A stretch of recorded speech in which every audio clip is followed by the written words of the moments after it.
biomateriales, sea cual fuera el mecanismo que la provoca, refleja principalmente una modificación en el microambiente celular. En general, después del establecimiento de un tejido cognitivo inmaduro y bien hospitalizado, la formación se continúa con un reclutamiento, proliferación y diferenciación de células osteoblásticas con secreción de colágeno, proteína de la matriz y posterior mineralización. Entonces, ustedes saben, hay un término en el tejido óseo que se llama remodelado. El remodelado está dado por los osteoblastos y los osteoblastos. Esta formación ósea es continua, no es de un momento a otro nada más. Continuamente se va formando el hueso y se va perdiendo el hueso. Se mantiene en equilibrio. Pero también el proceso de osteogénesis se puede impulsar a través del uso de biomateriales.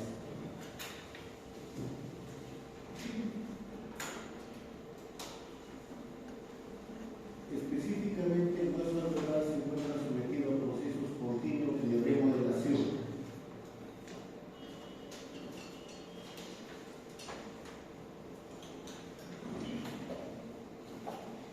Espectacular, ¿no? Remodelación. El remodelado está dado por la formación y pérdida de hueso. El ser humano va formando células constantemente. No así la superficie dentaria. La superficie dentaria no se forma continuamente. Se puede mineralizar, pero no formar continuamente, formar y perder, como sí ocurre en el resto de las células, y sobre todo en el tejido óseo.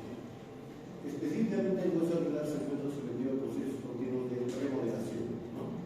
Regulados por factores sistémicos como la hormona paratiroidea, la vitamina D3, la insulina, la hormona de crecimiento, los glucocorticoides, la proteína morfogenética ósea, factor de crecimiento transformante D, factor de crecimiento semejante a la insulina, factor de crecimiento fibroblástico y factor de crecimiento derivado de plaquetas.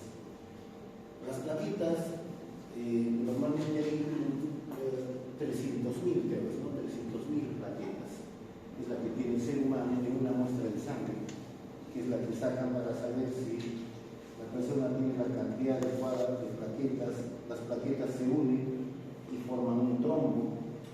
Este trombo provoca un éxtasis de la sangre, y el éxtasis de la sangre desencadena los factores de coagulación. Esa es la función de las plaquetas. Pero también las plaquetas intervienen en la osteogénesis. Por eso es que para hacer ciertos procedimientos se extrae la sangre del paciente, se somete a un centrifugado, y en ese centrifugado se obtiene plasma rica en plaquetas y plasma pobre en plaquetas. Y esto en el procedimiento quirúrgico, donde se está haciendo la recuperación de hueso, la osteogénesis, se coloca el hueso y también se colocan las proteínas rica en plaqueta y pobre en plaqueta. Entonces, en la osteogénesis interviene, es todo un proceso. El remodelado entonces es provocado, o mejor dicho, desencadenado por muchos elementos, ¿no? La proteína morfogenética ósea, derivada de las plaquetas, la hormona paratiroidea, etcétera, etcétera.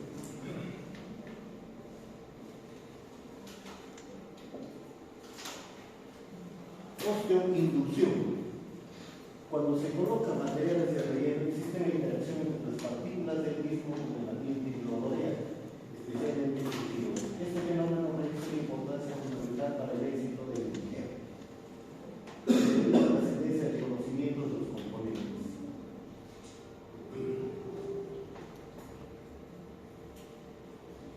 Los componentes celulares, ¿no? y la matriz extracelular. Entonces,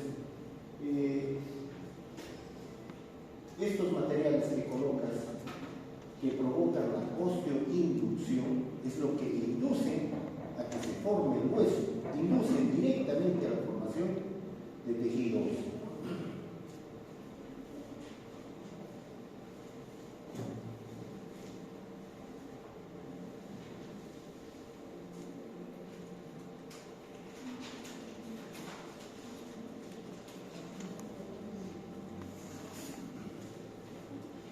Entonces, los componentes celulares, que dicho sea de paso, no se observa bien, son los osteoblastos, osteocitos, células de superficie y osteoclastos. Y la matriz extracelular, que son las proteínas, ¿no?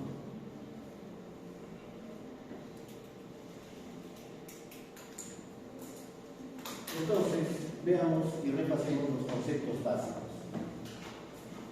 Dicho sea de paso, ¿por qué estamos hablando de esto? Todo lo que tiene que ver con implantología es la formación de nuevo tejido óseo, porque producto de la pérdida de piezas dentarias va a ocurrir en el organismo lo que se denomina atrofia por desuso. La atrofia por desuso es cuando el hueso ya no está sirviendo para soportar una fuerza masticatoria y se va perdiendo ese tejido óseo. El organismo ya no va a necesitar mucho tejido óseo porque la pieza dentaria ya no está. Como es tan inteligente el organismo, tan espectacular, pues si no hay pieza dentaria, reduce su economía para no gastar en más. Por eso ocurre la pérdida de hueso. Entonces, osteogénesis es una síntesis de hueso nuevo a partir de células derivadas del injerto o del huésped. Requiere células capaces de generar hueso. Entonces, son células que directamente generan nuevo tejido óseo. Osteoinducción es un proceso que estimula la osteogénesis, por el que las células madres mesenquimatosas son reclutadas en la zona receptora y a su alrededor para diferenciarse en condroblastos y osteoblastos. La diferenciación y el reclutamiento son modulados por factores de crecimiento derivados de la matriz del injerto. Mi debilidad es estimulada al extraer el mineral óseo. Los factores de crecimiento se encuentran en las proteínas morfogenéticas óseas, factor de crecimiento derivado de plaquetas, interleuquinas, factor de crecimiento fibroblástico. También se liberan factores angiogénicos capaces de formar células de vasos sanguíneos, ¿no? Como el factor de crecimiento vascular derivado del endotelio y la angiotenina. Los materiales osteoinductivos pueden hacer crecer hueso en la zona donde normalmente no se encuentra. O sea, la osteoinducción es tener estos materiales que tienen la capacidad de formar hueso directamente, inducen la formación de hueso directamente. Estos son los materiales osteoinductivos. Osteoinducción.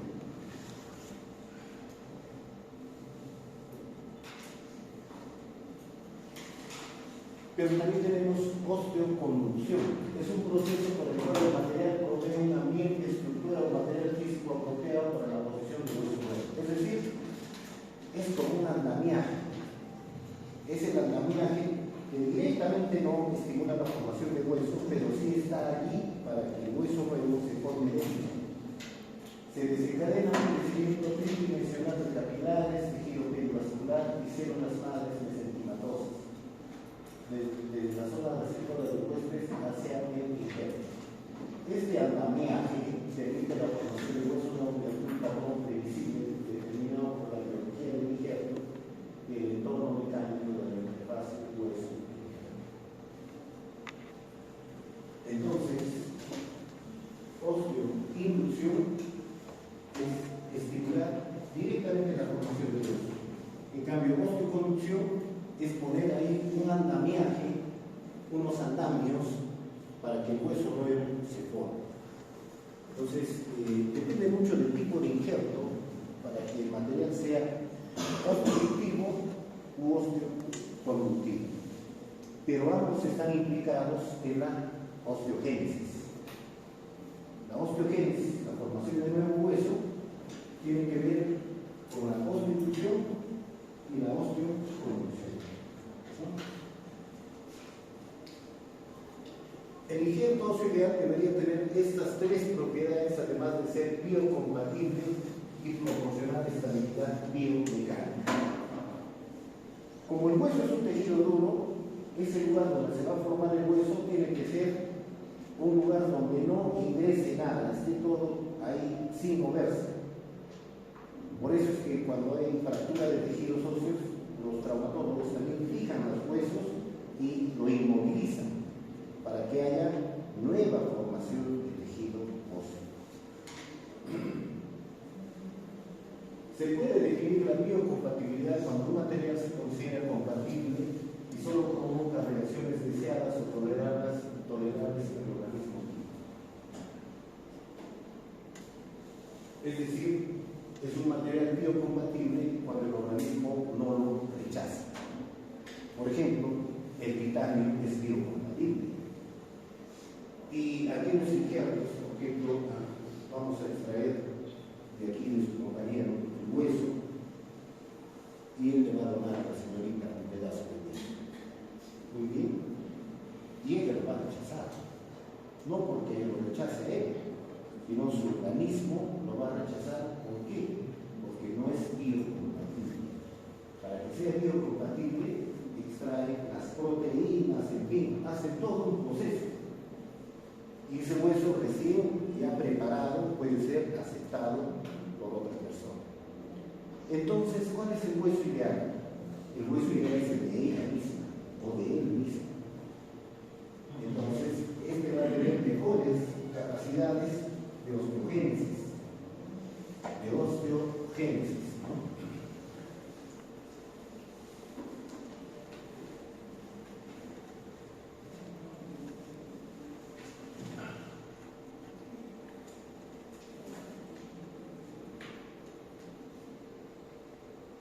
¿Qué es un injerto autónomo o autógeno? Actúa a través de los tres mecanismos biológicos: osteogénesis, osteoconducción y osteoinducción. El hueso de la misma persona. Es hueso obtenido del propio paciente, puede ser de hueso esponjoso, corticales vascularizadas o corticales no vascularizadas. Los distintos tipos de injertos pueden tener distintas propiedades. El mejor material de relleno es el hueso autólogo, córtico esponjoso o particulado de esponjoso, que puede formar hueso nuevo por mecanismo de osteogénesis, osteoconducción, que tiene escasa capacidad antigénica. Es decir, el hueso de la misma persona es el mejor hueso para la formación de nuevo tejido óseo. Por tal motivo, cuando los pacientes no tienen reborde óseo apropiado, por ejemplo, un implante de 3.75 milímetros de diámetro, que es más o menos un estándar para ciertas fábricas, 3.75 a 4 es un diámetro estándar. Tendría que tener 1 milímetro de hueso en tabla vestibular y 1 milímetro de hueso en tabla lingual. ¿Cuánto de reborde tendría que ser? Si tiene 4 milímetros de diámetro, ¿cuánto de reborde tendría que tener? Para que el implante ingrese y esté muy bien. ¿Cuánto de reborde? Si necesita 1 milímetro por la tabla vestibular y 1 por lingual, y tiene 4 de diámetro, ¿cuánto de reborde debe tener? 6 milímetros. Debe tener 6 milímetros. Porque si no, va a haber reabsorción de hueso. Y si no lo tiene, entonces se puede extraer el hueso. Generalmente se extrae de la rama ascendente o, si no, del mentón del propio paciente. ¿Por qué? Para que sea osteoinductivo y osteoconductivo. ¿De acuerdo? Para que sea osteoinductivo y osteoconductivo del propio paciente. Entonces, hay varias técnicas, como les digo. Este es el hueso autólogo, injerto autólogo.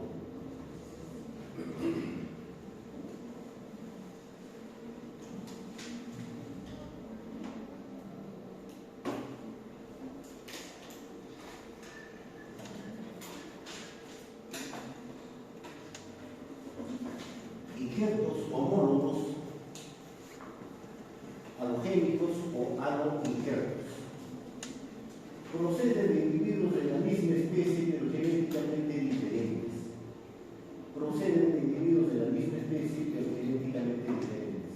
Se pueden clasificar según su procesamiento en haloinjertos congelados, haloinjerto liofilizado, secado en frío, haloinjerto liofilizado y desmineralizado, hueso irradiado. Entonces, como son de la misma especie, pero no son la misma persona, entonces tienen que ser procesados. Tienen que ser procesados para eliminar los factores de rechazo. Esos factores de rechazo son eliminados mediante estos procedimientos, ¿no? Liofilizado, desmineralizado, irradiado, en fin. Y de esa manera, esos injertos ya no son rechazados. Pero generalmente estos injertos son más osteoconductivos que osteoinductivos, porque más nos van a servir de andamiaje. En cambio, el propio paciente sí es osteoinductivo.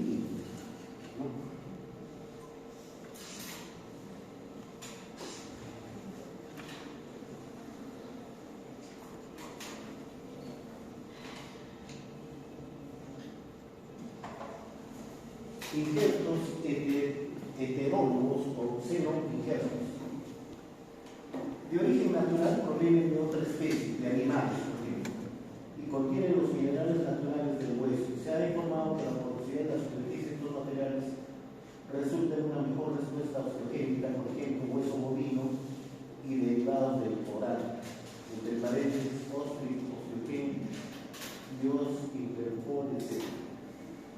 El uso de hueso mineral desproteinizado de bovino ha sido estudiado y se ha comprobado que ofrece verdaderas ventajas en zonas de alta demanda estética que te sirve como apoyo para el tejido blando.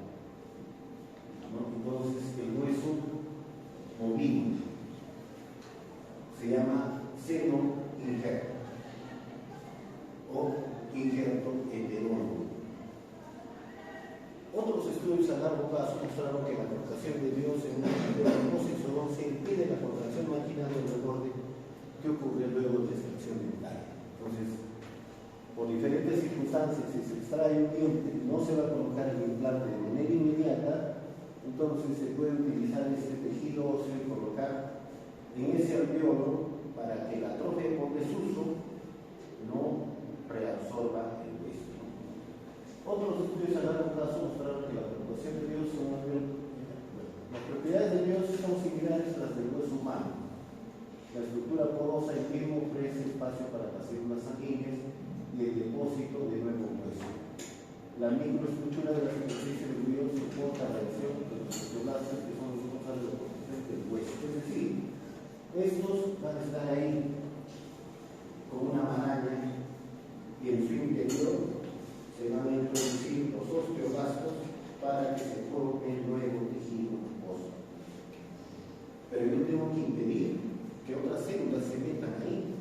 Entonces, por eso se colocan algunos materiales de interposición epitelial para que estas células de proliferación a partir del estrato basal que forman el epitelio no se interpongan en él, ¿no? Entonces, esos son los conceptos básicos de osteogénesis, osteoinducción, osteoconducción, autoinjerto, amiinjerto y xenoinjerto.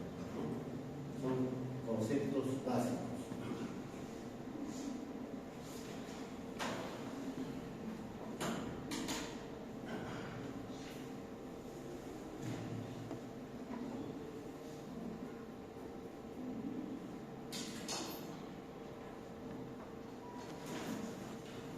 Injertos aloplásticos o sintéticos, provenientes de materiales fabricados sintéticamente, se encuentran en variadas formas, tamaños y texturas.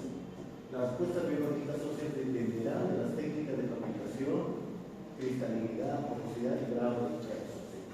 Miren ustedes que mucho tiene que ver la porosidad. Si son demasiado finos, muy finos, no van a dejar mucho espacio para la formación de nuevo hueso, porque el nuevo hueso necesita que los osteoblastos estén en esa maraña de injerto. Entonces, la porosidad es importante, ni muy porosos, ni tampoco demasiado grandes. Eso es muy importante. Pueden ser cerámicos, los de uso más común, por ejemplo, el fosfato de calcio sintético, que es hidroxiapatita y fosfato de cálcico. Polímeros como bioplan, HTR, vidrio cerámico bioactivo, compuesto de sales de calcio y fosfato y sales de sodio, silicio. El principal mecanismo de acción de estos materiales es osteoconducción. En cambio, los autoinjertos principalmente son osteoinductivos y osteoconductivos. Siempre tiene que haber un andamiaje, siempre tiene que haber un andamiaje. Los materiales osteoconductivos pueden tener una porosidad que permita la vascularización y proveer un área de adherencia a las células osteoconductivas. Entonces, generalmente cuando se colocan estos materiales en el tejido óseo se pueden hacer microporosidades para que por los conductos de Hagas, los vasos sanguíneos,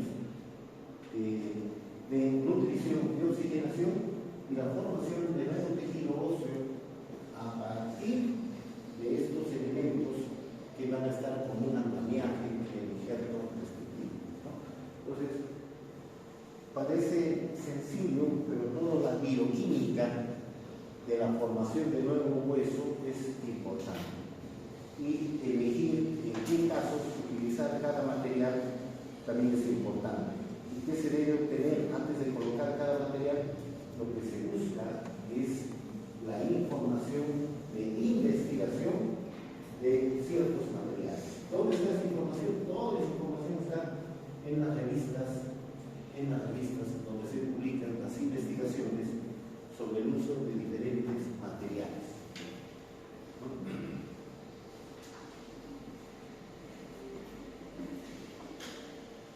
El mejor, sin duda, es el propio paciente. Y si yo quiero obtener, por ejemplo, bastante hueso, digamos, 1 gramo es bastante, medio gramo también es suficiente a veces para una zona. Vamos a poner 1 gramo de hueso. Existen instrumentos que raspan y el hueso lo condensan ahí y lo tenemos ahí listo para utilizar. O cuando sacan bloques de hueso, existe como un molinete para preparar el hueso adecuado. Muy bien. Esto ha sido publicado en una revista española, Conceptos Quirúrgicos Básicos, los 12 imprescindibles para conocer el papel del colgado perioral en tus cirugías de colocación de implantes. Esto es para colocación de implantes. Y está bastante sencillo. ¿En qué consiste una incisión? La incisión es el corte realizado en la estructura anatómica para abrir el área de intervención. Miren la angulación del mango de bisturí y la hoja de barba en relación a la horizontal. Hacen una angulación de 45 grados. La angulación es de 45 grados. Entonces, esta angulación es 45 grados. La hoja de bisturí, el tejido epitelial, el tejido subcortical, el tejido esponjoso, el tejido conjuntivo. Entonces, esa es nuestra regla para toda incisión. Todas las incisiones, así sean por cuestiones de implantes, cuestiones de cirugía periodontal, cuestiones de extracción de terceras molares, etcétera, etcétera, no se olviden nunca de este ángulo de 45 grados. ¿Ya? El ángulo de 45 grados. En las incisiones para colocar implantes debes colocar el bisturí a 45 grados y encontrar el tope óseo. Es decir, colocas el bisturí y se coge el bisturí. ¿Cuál es la técnica de coger el bisturí? Bueno, lapicero modificado o lapicero? No, lapicero nomás. El bisturí es lapicero nomás. En cambio, la cubierta de ley es lapicero modificado. El bisturí es como lapicero. Lo primero que se hace es colocar y que choque con el hueso. Y luego recién se dirige en sentido, en este caso, de distal, para la separación de los tejidos correspondientes. ¿Tiene mucho que ver la angulación? Sí, tiene que ver toda la técnica de la toma del ángulo, del fluido, etcétera, etcétera, para justamente disminuir el trauma del procedimiento. A menor trauma, menor inflamación, menor dolor y más rápida la cicatrización y la curación. Entonces, no olvidarse de esa angulación.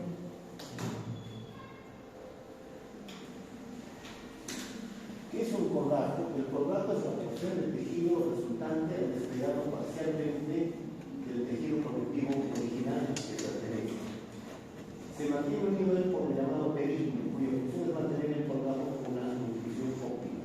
Estos son colgajos que son elevados y separados del tejido subyacente. Para los implantes tengo que separar el epitelio, el tejido conectivo y periósteo. Epitelio, tejido conectivo y periósteo. Y utilizando una letra separada. El colgajo te proporciona acceso y visibilidad para facilitarte la intervención quirúrgica.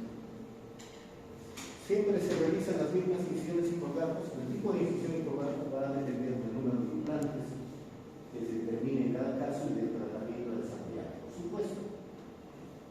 Entonces,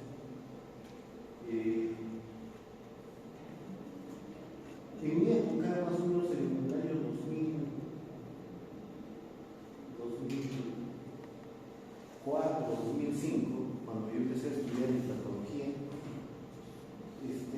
había un bisturí que se llamaba bisturí circular. Y ese bisturí circular tenía una aguja y, es decir, en el centro con una aguja, y el bisturí se buscaba y te sacaba un tejido redondeado justo para colocar el implante. Pequeño problema, porque te estabas eliminando 4 milímetros de encía. Y la encía es importante, ¿por qué? ¿Por qué será importante? La encía es importante porque brinda nutrición al tejido óseo, en este caso en la zona eléctrica, y también a las paredes del tejido óseo del implante. Entonces, actualmente ya casi no se utiliza. ¿Por qué? Se trata de no perder nada de encía. No perder tejido queratinizado es importante.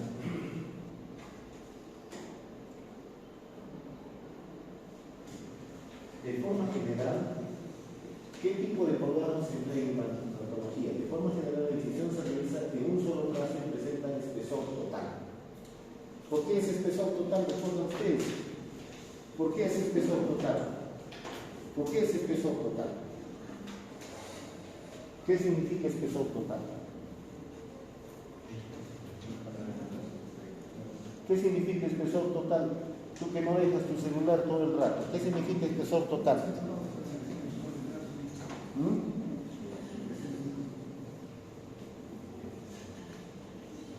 En la clase yo no quiero que estén chateando, por si acaso. En la práctica sí pueden hacerlo. Porque si no, de lo contrario, están por gusto aquí. Y no deben estar por gusto. No tienen que estar por gusto. Aquí tienen que estar para aprender algo.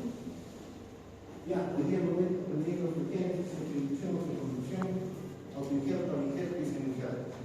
Y tipos de incisiones. Por lo tanto, el espesor total es aquel que separa epitelio, tejido conectivo y periósteo. Por eso se llama espesor completo, total. Es decir, muco periósteo. Aquí está, alcanzas epitelio, conectivo y periósteo. Aquí está. Tienes que introducir la hoja de bisturí totalmente protegidos hasta obtener el tope de tejido óseo.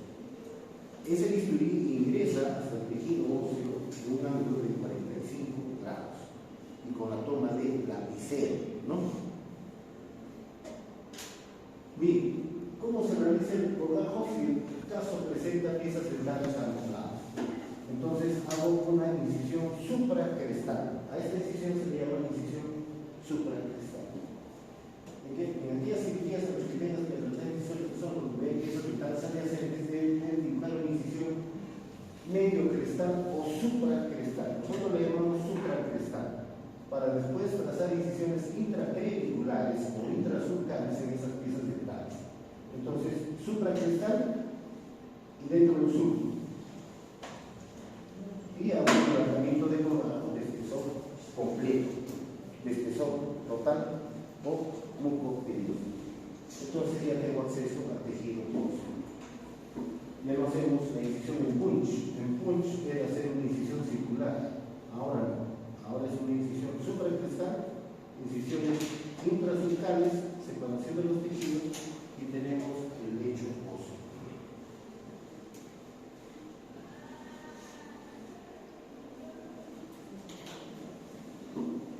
Aquí está. En la siguiente secuencia fotográfica puedes empezar los pasos para realizar incisiones fotográficas con piezas dentales adyacentes en alto.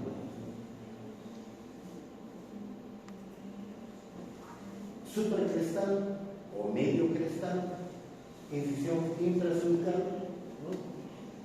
Las incisiones terminadas y se despegue el colgado del tejido óseo con la ayuda del periostomo. Ya está. Y el hueso lo tenemos en el izquierdo. ¿Cuánto de reborde? Ese reborde ya lo analicé. ¿Ya lo analicé con qué? Con el Blue Sky. ¿Recuerdas el Blue Sky? ¿Tú recuerdas el Blue Sky? El software que hemos descargado. Eso no lo he escuchado. Y eso los he dicho ya la vez pasada y es más, deberían haber averiguado, ¿eh? Los que han averiguado me envían una captura de pantalla del Blue Sky si han logrado verificar. Blue Sky. Ese análisis ya lo hice con el Blue Sky. ¿Qué cosa analicé? El espesor del reborde y la distancia. En esta zona, ¿qué distancia debo averiguar? Aparte del espesor. La distancia del reborde al conducto dentario. Aquí tengo que averiguar este conducto dentario, no voy a poner implante en el conducto dentario.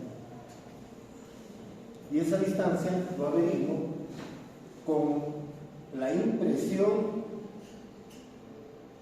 ¿Con qué se tomaba la impresión? ¿Recuerdas? ¿Tú recuerdas? ¿Ustedes recuerdan? Con el escáner, pues. Con el escáner. Y se entrecruza con qué más? Con la tomografía. Y eso en el Blue Sky se analiza y se ve qué altura tengo. Bueno, eso es lo que se hace últimamente. Ahorita lo que están haciendo es la aplicación de ese software. Ya les dije, ya se llama Blue Sky.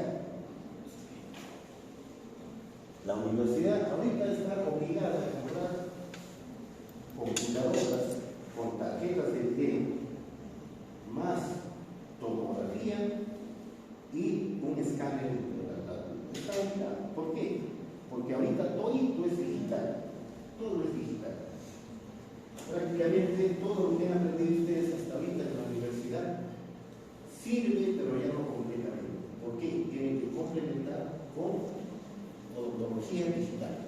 Para prótesis, para endodoncia, para ortodoncia, ¿no?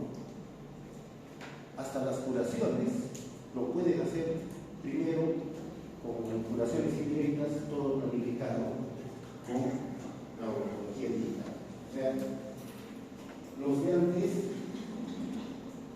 jóvenes a la obra y viejos a la tumba. Es decir, ya la odontología digital está ahora.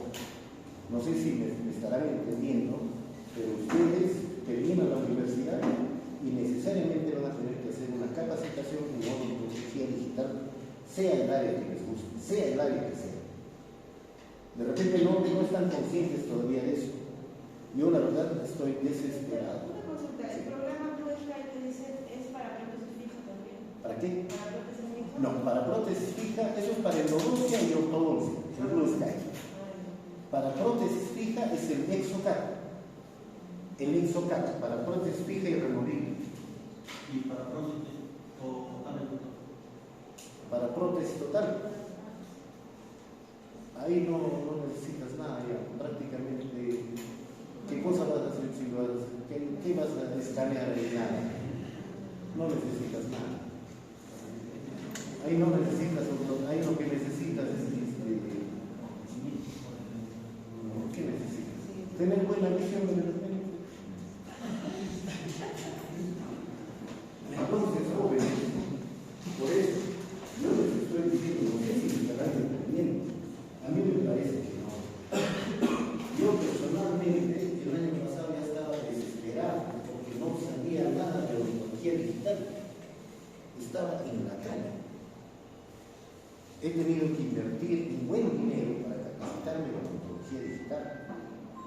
De tal manera que si ustedes quieren hacer cualquier curso, todo es digital ahora.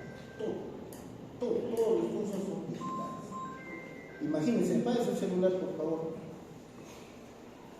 La vez pasada estuve viendo, antes de que se me duerma, les voy a contar esto. Yo utilizo las redes sociales para verificar cómo viven en otras partes.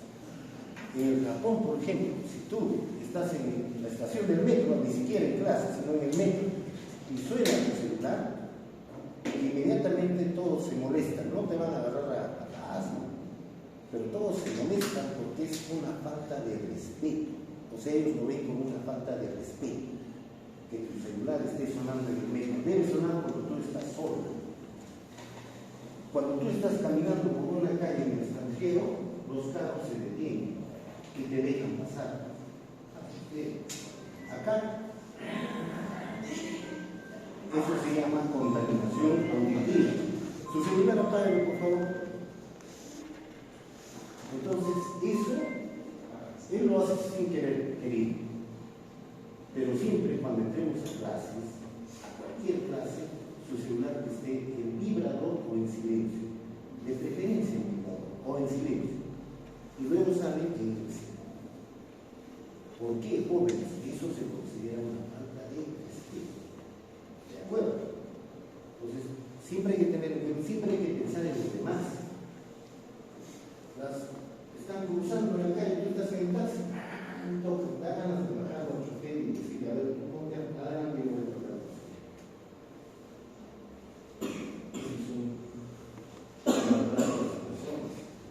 Maltratamos a los animales, somos muy machistas con las mujeres. Tantas cosas que tenemos que cambiar, Si el cerebro funciona bien, pero tu corazón no funciona bien, no va bien para nada. Si tienes muchos conocimientos y eres una persona mala, nefasta, no te sirve. Yo no me considero bueno por su caso, sino hay que encaminarnos a ese lugar. Hay que poner un poco más de disciplina en estas cosas. ¿Pido permiso? Sí. ¿Me puedo retirar? Sí. Pero no lo puedo hacer como un deporte tampoco. ¿De acuerdo? Muy bien, jóvenes. Entonces, les decía, de la odontología digital, todo es digital. Ustedes vayan a un curso, no sé si han asistido a cursos en Lima, vayan a un curso, todo es odontología digital. Entonces, la medicina también. Miren, les voy a contar algo. Con el Blue Sky han sacado una pieza dentaria retenida. Tú puedes moldearla y sacar idéntico. Y esa pieza dentaria lo iban a colocar en un lugar donde trajeron una pieza. Sacaron la pieza dentaria y como el hecho estaba preparado, pero para que coincida exactamente, utilizaron la pieza preparada de la pieza retenida. Y colocaron el lecho muy bien, ahora sí está bien el lecho. Sacaron la pieza retenida, colocaron en su lugar. ¿Utilizando qué? La odontología digital. Para hacer incisiones también utilizan la odontología digital. Hacen una plantilla qué dimensiones van a tener, etcétera, etcétera, digitalmente se coloca y se hace. Entonces, eso ya prácticamente es un hecho. Busquen bastante de ortografía digital. Ahora busquen esta semana de Exocat. ¿Para qué sirve el Exocat? Exocat. XX, CAB. XX o CAB. Exocat.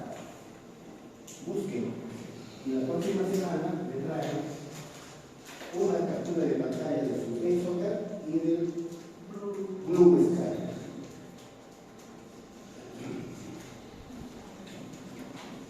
Claro, lo que pasa, jóvenes, es que yo he visto que en la Universidad de San Marcos, yo tengo amigos ahí, están dictando clases utilizando el Blue Sky. Y nosotros, nada. No es posible, no es posible. Los jóvenes, entonces, se viene con todo lo que es la odontología digital. ¿Ya? La medicina también.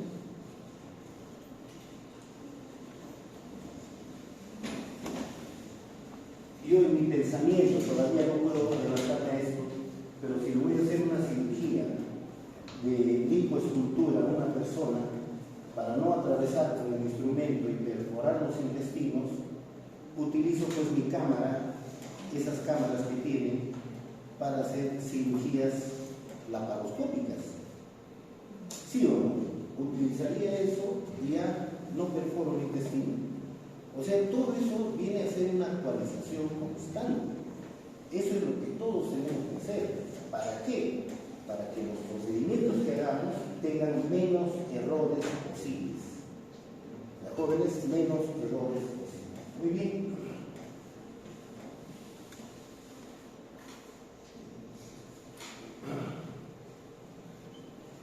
Y si hay piezas dentales en un solo lado, bueno, en aquellos casos los que solo hay piezas dentales en uno de los extremos de la incisión es supracrestal o medio crestal, deben extenderse entre 15 y 20 milímetros más allá de la colocación de los implantes y realizar una incisión intraperpendicular en la pieza del centro.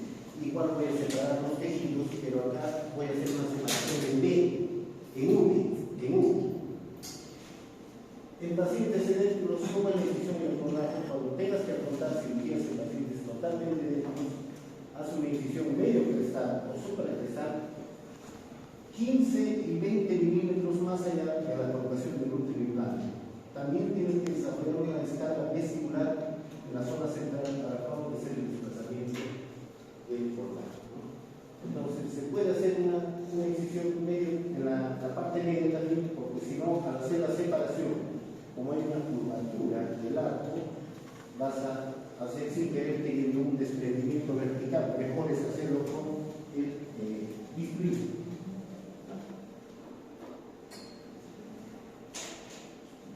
Una descarga vestibular.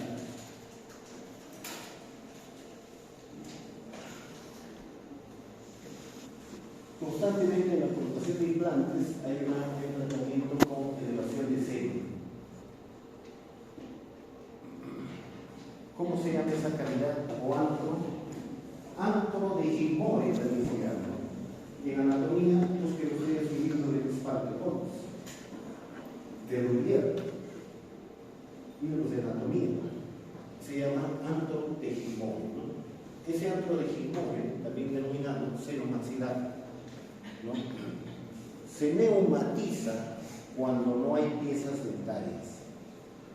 ¿Y qué pasa si se neumatiza? Se agranda y la distancia del hueso interápico sinusal es muy pequeña. Entonces ya no va a entrar un implante ahí. Y si el implante ingresa en el seno maxilar, ¿qué pasaría? ¿Qué pasaría si ustedes colocan un implante dentro del seno maxilar? ¿Qué pasaría según ustedes? ¿Cuál es la función del seno maxilar? El seno maxilar tiene un revestimiento de células cilíndricas ciliadas. ¿Para qué? El mucus que se elabora, ¿no?, se elimina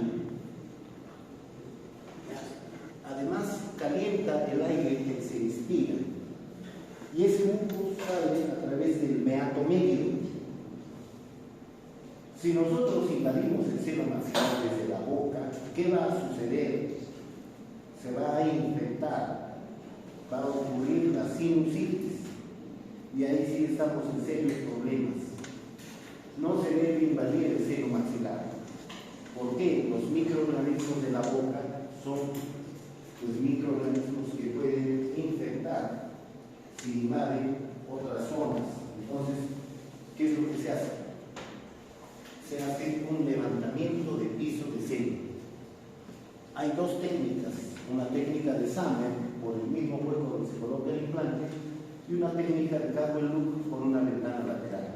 No es motivo de esta clase hablar de la técnica de Sumner ni de la técnica de Caldwell Look, eso será motivo para hacer otras clases, pero sí es para decirles que hay cirugías que se hacen para el levantamiento de piso de seno.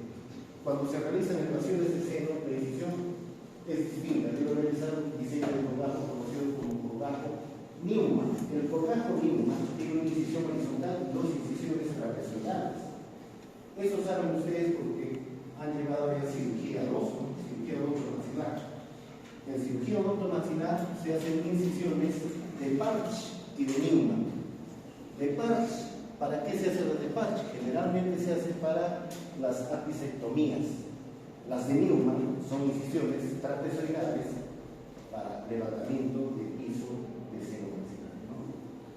Es necesario olvidar siempre que seamos colgados. En aquellos casos los que el tratamiento se realice con implantes inmediatos, post-extracción, no será necesario realizar incisiones de colgajos, ya que será el lecho óseo que ha dejado la pieza dental que se usa para la colocación del implante, porque es lo mismo que el implante se colocará en la nueva post-extracción, ¿no? Entonces,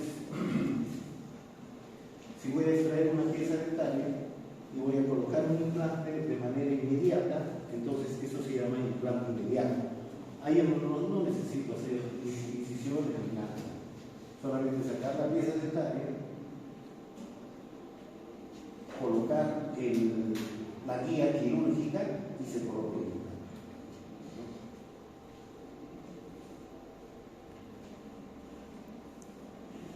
¿Se acuerdan de la guía quirúrgica?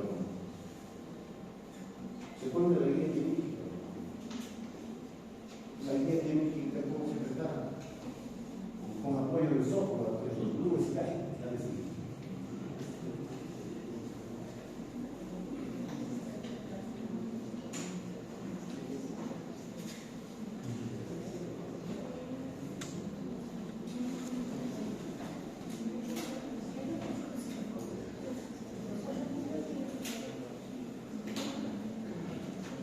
El remolde del paciente endodontado se realiza una incisión supracrestal con una descarga vestibular, es decir, una incisión perpendicular al remolde para favorecer el despegue del colgajo para que puedas visualizar el tejido óseo. Incisión supracrestal y una incisión de descarga vestibular que sobrepasa 2 milímetros la línea conjuntival. 2 milímetros la línea conjuntival. Todas las incisiones verticales deben sobrepasar 2 milímetros